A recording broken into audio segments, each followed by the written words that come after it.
So to begin, with sun salutations, fingertips are connected as my arms rise and breathing down into my diaphragm, then allowing it to go up into the rib cage, expanding the lungs, finishing the breath around the same time as my thumbs connect. Beginning the exhale, just let go of the breath and try to get the timing to where you connect the fingertips and you have your belly fully drawn in with the air out. Continue on, trying to start through the diaphragm, finish through the rib cage, and allowing the lungs to fill, but working on trying to synchronize the movement with the breath, which helps us connect thoughts and actions. And it also just makes you feel good.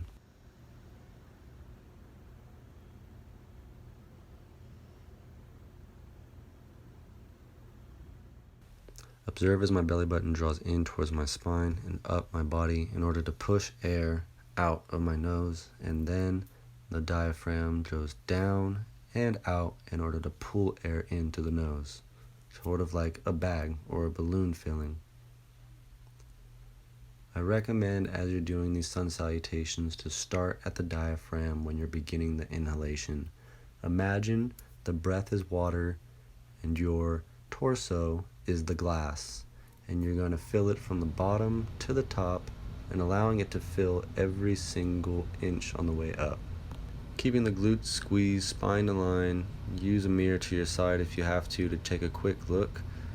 Try to make sure the elbows stay aligned with the ears and they're not rocking forward, especially as you come up top during the salutation. It's a lot more to think about than just lifting up your arms and standing there now. As you come up for your last sun salutation, you're going to be grabbing your left wrist with your right hand, widening your base, making sure to have the feet and knees pointed straight forward, and then side bending to your right side, feeling a gentle pull on the left wrist with your right arm. Inhale as you come up, exhale as you bend, and you're going to be alternating each side.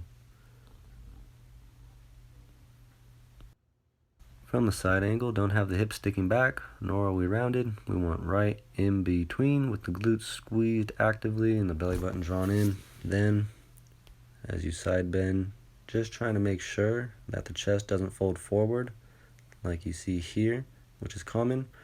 You want to feel like that chest is really sticking out. In that position, my heart was really open to the front. Same here, keeping it pulled back and open with the chest. Alright, next we're going to go into a standing reach pose. Both feet are flat. My back left leg is locked out at the knee. My left glute is squeezed. And then I'm going to make sure that my hips are lined up straight forward, not twisted, lined up like train tracks. Reaching up with the same arm as my back leg. And then the right arm in this case is reaching behind me to my left pocket and down the thigh so that I'm increasing the amount of side bend that I'm going to get to that QL and that left psoas muscle. That's how we get deep into the psoas with that full squeeze. Make sure we're maintaining that, and then getting a little twist, a little side bend, a little bit of extension through the back. And here's a front angle, making sure if I have lasers on my toes, knees, and hips that they're all pointing forward straight. And that side bend. With the head, I prefer to just try to look back behind my shoulder in order to get the full twist on it. But if it bothers the neck, just try to look forward with it.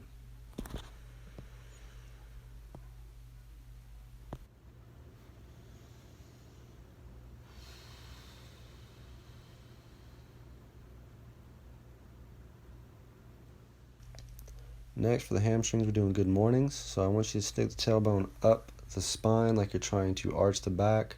And you have the chin up with your neck extended. We're trying to feel our hamstrings lengthening here and shortening there. Like my hamstrings, the back of my thigh are ropes. They're getting longer there and they're shortening here. We get the most pull on those ropes when we keep our back in this extended position, whereas if we round it, it's like we create slack on the rope. So if we're getting an optimal stretch, try to keep that extended spine back up top fast.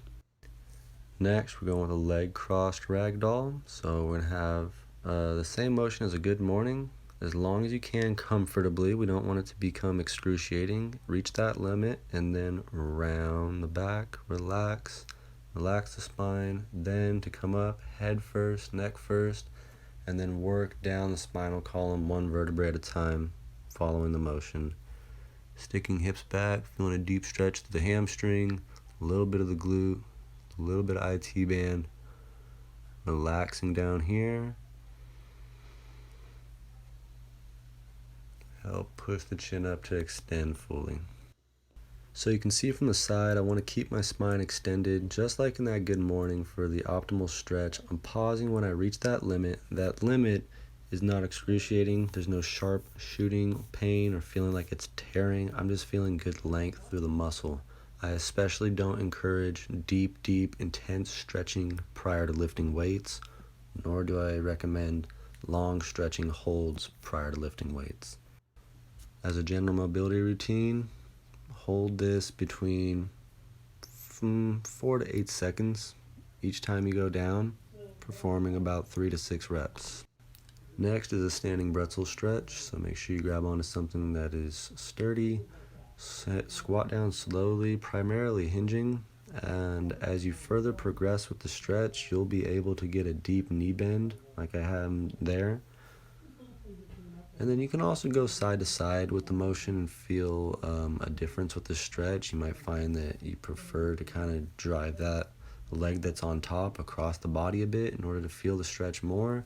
So for some of us, that might be too intense. So make sure that whatever you're grabbing onto, you got a good grip on it, and you can pull yourself up at any point.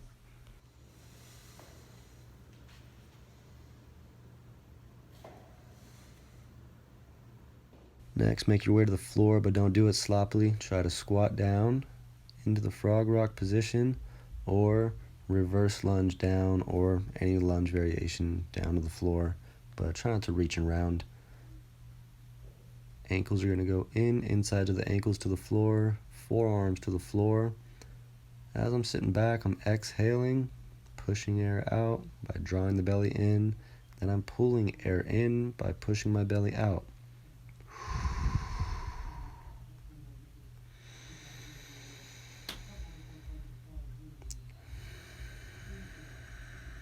Follow that breathing as you do the movement. And again, make sure you make your way to the floor without trying to round your back excessively. Sometimes it's needed in order to get your hands to the floor. Back in the frog rock position, I just wanted to get you to see the breathing and where my breath is going as I do this. So there, my diaphragm's expanded. Now it's drawing in, exhaling as I sit back. Then as I inhale, you're going to see the belly getting a little bigger. Exhale, drawing the belly in. Then from that frog position, we're going to go into another hip flexor stretch. Get your hips extended, meaning stacked over your knee, then chest, head aligned with it. My left knee's forward, my right knee's back. So I'm stretching my right hip flexor, reaching up tall with my right arm. Slight extension to the hip by squeezing it, but you don't have to go that far for the stretch. If you're squeezing the glute and drawing the belly in, you're already going to get a good sensation when you extend the hip like that. So for me, I just get that little side bend, hold, inhale as I come back up, make sure to exhale as I'm bending. So this is a great one to incorporate if you get tight hip flexors as a warm-up and as a cool down. More dynamic as a warm-up, a little bit longer as a cool down with holds between 3 and 6 breaths. Next, from there, we're going to go into a push-up position to set us up for downward dog and to finish the stretch. Shoulders are stacked over the wrist, fairly wide base, rocking back, letting the hips rise. I'm pushing my shoulder blade forward, kind of like I'm scooping it under and through the armpit in order to keep an aligned spine with the hands and arms, and then I'm going to perform calf pedals.